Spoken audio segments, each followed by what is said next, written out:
Bago ka mag-apply sa cruise ship, eto muna ang dapat mong ihanda. Kung pangarap mong makapagtrabaho sa cruise ship, huwag kang basta-basta mag-apply dahil lang may nakita kang hiring na post. Maraming applicants ang nagmamadali, pero pagdating sa interview, requirements at assessment, doon nila nalalaman na hindi pa pala sila ready. Kaya kung first time mo mag-apply sa cruise ship, eto ang advice ko sa'yo bilang kapwa seafarer. Una, alamin mo muna kung anong position ang bagay sa experience mo. Huwag kang basta pumili ng position dahil lang mas mataas ang salary. Tingnan mo kung tugma ang previous experience, skills at training mo sa position na gusto mong applyan. Kung may experience ka sa restaurant, hotel, housekeeping, kitchen, customer service o iba pang hospitality jobs, alamin mo kung paano mo magagamit ang experience na yon sa cruise ship industry. Pangalawa, ayusin mo ang resume mo. Hindi kailangan sobrang haba ng resume. Ang importante, malinaw kung sino ka, ano ang experience mo, ano ang skills mo, at ano ang mga training na relevant sa position na ina-applyan mo. At ang pinaka-importante, huwag kang maglagay ng experience na wala ka.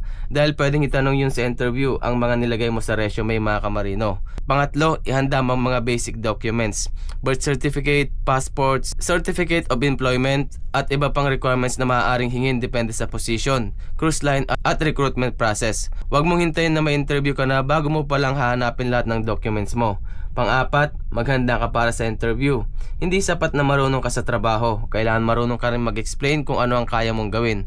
Practice answering questions tulad ng tell me about yourself, why do you want to work on a cruise ship, what is your previous work experience, at how would you handle a difficult guest. Hindi kailangang memorize ang sagot, mga kamarino. Ang importante, naiintindihan mo ang mga sinasabi mo at confident kang sumagot. At panglima, ihanda mo rin ang mindset mo. Ito ang madalas nakakalimutan ng applicants. Hindi lahat ng application matatanggap agad. Pwede kang ma-reject, pwedeng matagalan ng process, pwedeng kailangan mong mag-apply ulit. Pero ang rejection ay hindi ibig sabihin na wala ka ng chance. Alamin mo kung anong kulang, ayusin mo, at subukan ulit, mga kamarino. At isang pinaka-importanting advice, mga kamarino, bago ka gumastos para sa application, training o anumang proseso, siguraduhin mong verified at legitimate ang recruitment opportunity. Huwag basta maniniwala sa nagsasabing guaranteed ang trabaho o kailangan mong magbayad para siguradong makasampa. Tandaan ninyo, mga kamarino, ang goal mo ay hindi lang makapag-apply. Ang goal mo ay maging handa kapag dumating ang opportunity.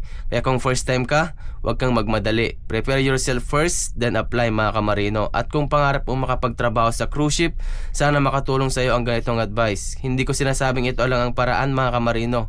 Pero mas maganda nang may alam ka bago ka magsimula kaysa matuto ka dahil sa isang pagkakamali.